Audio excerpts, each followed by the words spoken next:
pessoal, mais uma vez estamos aqui, começando aí uma série de 10 vídeos e hoje vamos abordar o primeiro desses temas e vamos tratar da questão da pandemia e o retorno das aulas presenciais do serviço público. Para você que não é inscrito no canal, seja muito bem-vindo, né? Se é a sua primeira vez. Nós sempre estamos aí postando vídeos tratando de direitos vinculados aos servidores públicos e aí atendendo a perguntas, a pedidos que foram enviados para a gente, tanto pelo canal como pelas redes sociais. Nós estamos aqui disponibilizando 10 assuntos que serão abordados toda semana relacionados a algum tema específico que diz respeito aí a direitos de servidores públicos, né? No final, caso fique alguma dúvida, fique à vontade para deixar sua pergunta aí nos comentários, que na medida do possível vamos estar respondendo. Bem, pessoal, como é essa questão do retorno das aulas presenciais, né? A gente tem visto que é uma polêmica muito grande, principalmente porque cada município, cada região vai ter a sua realidade frente à pandemia. Então, vão ter lugares que a pandemia vai estar mais controlada, tem lugares que nem tanto. Então, isso vai depender de cada situação específica, né? A gente não pode aqui colocar uma regra. Se voltou num canto, tem que voltar no outro. Não, mas é muito importante que a discussão acerca desse retorno seja feita com muita responsabilidade, até porque a gente está falando aqui de saúde, e saúde é algo muito sério. A gente sabe que a aglomeração é o principal modo de se propagar a doença, ainda mais no ambiente escolar, onde você tem alunos de diversas idades, né? E também tem ali os profissionais envolvidos na prestação do serviço, que são os professores, auxiliares, enfim, zeladores, que vão lidar diariamente com a exposição ao vírus, que apesar, né, dos casos terem diminuído, não quer dizer que a pandemia acabou, ou que já existe uma vacina para nos dar uma segurança maior. Então, o primeiro aspecto que tem que ser visualizado pelos municípios que cogitam em retornar com suas aulas presenciais, sejam nos municípios, sejam nos estados, é a questão de um estudo, né? É necessário que haja um estudo científico, né? A gente não pode aqui se basear em achismo, para que se tenha uma certeza de que o retorno à escola não vai causar mais prejuízo, né? A gente sabe que os alunos são prejudicados, por mais que se esforcem os profissionais, por mais que se esforcem os entes para garantir esse serviço público de maneira virtual. Tem muito aluno que infelizmente não está conseguindo acompanhar e está tendo prejuízo, e a gente sabe dessa necessidade.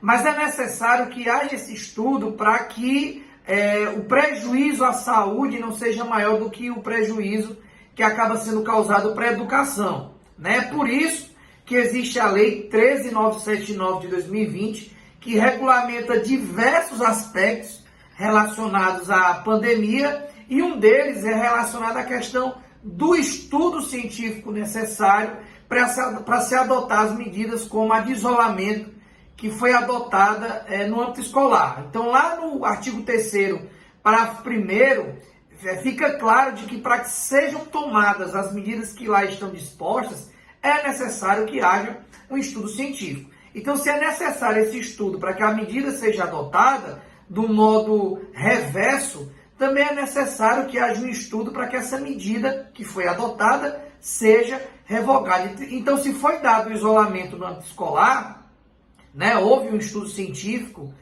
que determinou que esse modo de agir fosse adotado, do mesmo modo, quando for voltar à situação anterior, esse mesmo cuidado que teve para se fazer o isolamento também deve ser adotado para acabar com ele. Então, tem que ter obrigatoriamente um estudo não apenas científico de âmbito geral, mas também naquela localidade, demonstrando que o retorno às aulas não vai causar nenhum prejuízo à saúde, nem dos alunos e nem dos profissionais aí que vão prestar o serviço público. Superada essa primeira parte, é necessário estabelecer que União, no âmbito federal, estados e municípios não podem tomar decisão sozinhos, né?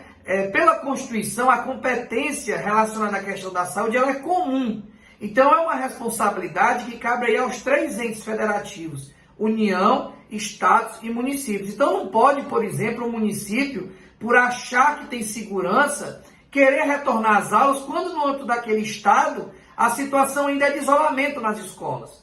né? A decisão não pode ser tomada de forma unilateral, mesmo que naquele município aparentemente não exista nenhum caso. Porque nesse sentido, o Estado, e aí dentro da sua responsabilidade regional, entende que ainda há um risco de retorno, mesmo que naquela localidade específica, naquele município específico, não tenha tanto risco, essa decisão de retomada, ela não pode ser tomada sem que seja verificado também qual é a posição do Estado em relação ao retorno das aulas e qual é a posição da União em relação ao retorno das aulas. Então essa decisão, ela tem que ser tomada de forma articulada, organizada, já que essa competência, como foi dito, ela é comum. Então, assim, não pode um município tomar a decisão de maneira isolada. A decisão de retorno às aulas do município, elas devem observar também como é que está a questão no âmbito estadual, observando os decretos do Estado que regulamentam a questão. Então, se o Estado diz que ainda não é o momento para retornar às aulas na escola pública, não pode o município, de maneira unilateral, tomar essa decisão. Do mesmo modo, se a União diz que não é para retornar às atividades no âmbito escolar, não podem os estados, não podem os municípios ir contra essa decisão, né? Demonstrando que essa decisão ela tem que ser de forma conjunta e o ente ele não pode extrapolar a posição do outro. Então, por exemplo, se o Estado declara que é uma fase de transição de retorno, né, onde vai ser, o serviço vai ali voltando de maneira gradativa, não pode o município querer que o pessoal volte 100%, né, porque ele estaria indo de encontro a essa fase de transição do Estado. Então é muito necessário que os municípios observem se a sua decisão em retornar às aulas presenciais, ela não entra em conflito com os decretos estaduais em relação ao retorno da atividade escolar e também as regulamentações, seja através de decretos, seja através de portarias do âmbito federal. Superada essa questão, né, caso os municípios estejam em consonância com os estados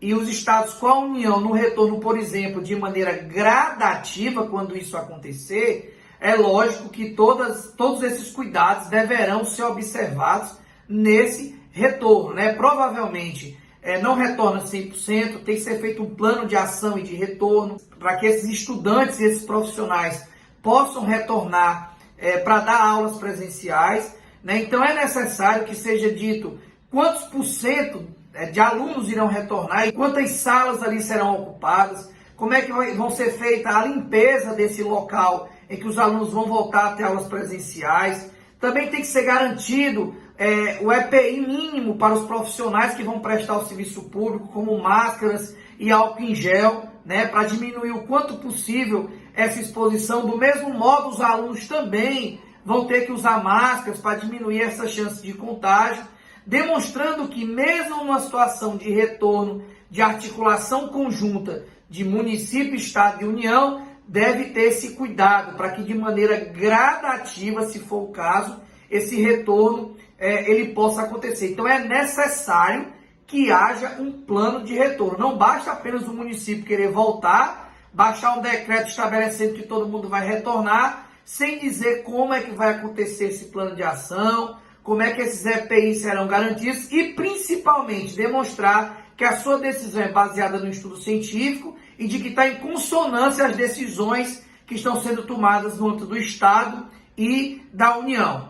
Além disso, também nessa fase de transição, é muito importante que ainda seja mantido o serviço virtual, né? A gente sabe que durante a pandemia, grande parte dela, o atendimento ao aluno está sendo feito de maneira virtual, ainda que os professores tenham sido pegos de surpresas, né? E tenham trabalhado até mais do que de forma presencial, muitas vezes com jornada de trabalho extrapolada, mas mesmo assim, esse serviço virtual ele vai ter que ser mantido, porque nem todos os alunos vão poder retornar, né? Porque do mesmo modo que há grupos de risco para os profissionais, né, para aquelas pessoas que dão aula, que prestam serviço nas escolas e que não podem se expor à contaminação do vírus, também existem grupos de risco relacionados aos alunos. Então esse serviço virtual tem que ser mantido e, sobretudo, tem que ser dada a opção aos pais para decidir se os alunos vão retornar de forma presencial ou vão ser mantidos de forma virtual. E é muito importante que nessa mescla de aulas presenciais e aulas virtuais seja organizado como os profissionais vão ser distribuídos, né? Também não adianta sobrecarregar o professor e colocar ele para dar aula virtual, aula presencial, sem respeitar a sua jornada de trabalho. Se o mesmo profissional vai prestar um serviço misto, né, seja de forma presencial, seja de forma virtual, vai ter que ser respeitada a jornada desse professor, né? Sobretudo, os municípios devem criar mecanismos de controle de jornada virtual para que o professor tenha ali uma segurança de que naquele momento que ele está prestando o seu serviço, está sendo feito ali um controle dessa jornada. Até porque se essa jornada for extrapolada, seja de forma apenas presencial, virtual ou juntando as duas, esse professor ele tem que ter ali assegurado as suas horas extras, porque não é justo também que o professor seja sobrecarregado e tenha prejuízo da sua saúde mental, já que é exigido muito que o professor não trabalhe apenas no ambiente presencial, mas também no ambiente virtual, né? E falando em grupo de risco, é muito importante também que seja assegurado aos profissionais vinculados à educação que são de grupo de risco a manutenção do seu trabalho em casa enquanto não houver uma vacina ou houver 100% de certeza que essas atividades poderão ser retornadas sem nenhum prejuízo dessas pessoas, né? Então, mesmo que haja aí uma fase de transição de retorno à escola, ou haja aí uma integralização desse retorno, é muito importante que essas pessoas do grupo de risco sejam mantidas prestando seu serviço de forma virtual ou afastadas de forma remunerada, enquanto não se tiver 100% que o retorno delas não vai ter aí nenhum prejuízo à saúde ou à contaminação, né? E é perguntado bastante se com esse retorno, os municípios ou os estados vão ter que pagar a de salubridade. Para quem trabalha na educação, mesmo com esse retorno e com a garantia do EPI, essa insalubridade ela não é assegurada, porque ela só pode ser assegurada para aquelas pessoas que realmente estão na linha de frente no combate à pandemia. Nesse caso, estão atendendo em postos de saúde, UPAs, hospitais, onde estão ali tratando diretamente de pacientes com suspeita ou contaminação. Logo, como a gente está no ambiente escolar, né, que não vai ali atender diretamente essa demanda, por esse motivo, não há um pagamento de adicional de salubridade. Contudo, isso não exclui o direito que esses profissionais vão ter de ter ali assegurado um EPI. Outro ponto que é muito importante colocar é que para esse período letivo não é exigido mais a questão dos 200 dias, né? É exigida apenas a questão das 800 horas. Então é possível distribuir essas 800 horas no que resta ainda de dias do ano em que estamos em vigência, já que seria impossível cumprir esses 200 dias da forma como a pandemia está sendo combatida e da forma como o isolamento ocorreu. Por fim, pessoal, gostaria aqui de citar alguns casos práticos de município que quis retornar às atividades sem observar o que nós colocamos aqui no vídeo, como foi o caso, por exemplo, que aconteceu lá em Minas Gerais, na SL 1340 de 23 de junho de 2020. Nesse município lá de Minas Gerais, o município tentou retornar às aulas, né, de maneira gradativa, e aí o pessoal entrou com uma ação popular, obtiveram uma liminar em primeira instância e também conseguiram a manutenção dessa liminar no tribunal, onde foi determinado que o município não retornasse às suas aulas, justamente porque ainda havia um decreto lá no estado de Minas Gerais, onde ainda não havia sido autorizado o retorno da atividade escolar. Então o município tentou aí obrigar um retorno de maneira unilateral, e aí, como nós explicamos, não conseguiu. Foi dada essa liminar em ação popular, e aí o município tentou no Supremo Tribunal Federal a suspensão dessa liminar, através dessa SL 1340,